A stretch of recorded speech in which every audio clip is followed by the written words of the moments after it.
Today is our open house. So our new families and our returning families get to see our brand new renovated building that our students have done a magnificent job and a quick turnaround. We were a little nervous, but they came through and our teachers were able to come through and get the rooms set up and everything looks wonderful. So we're super excited to show off our new space. We've just recently renovated the ACE Center at Highland Springs and the ACE Center at Hermitage. As part of the renovations, we felt this place really needed some love too. What's really neat about this, our summer building trades, many of these students have no experience whatsoever coming in. So this is a great project and they're coming into a place that's been completely demoed. We get them qualified first by getting them that OSHA card, and that way they know the standards of safety on the job site.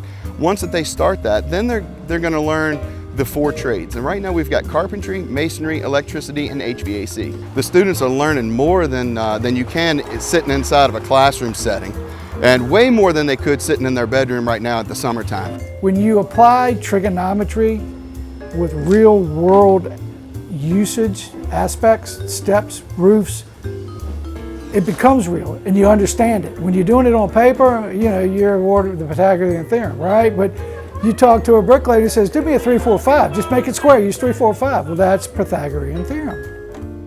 Well, I mostly stay in masonry, that's my main program, but I wanted to learn a little bit more about carpentry, so I was like, they told me about this summer program, and I was like, that's a good opportunity for me to come and learn. You can't learn in isolation and you can't work in isolation.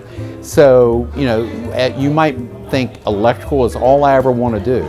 But if a 2x4 is in the way, you got to learn how to either move it or tell the carpenter what you need to happen so you can do what you need to do. So that's part of it, teaches that communication between the trades as well.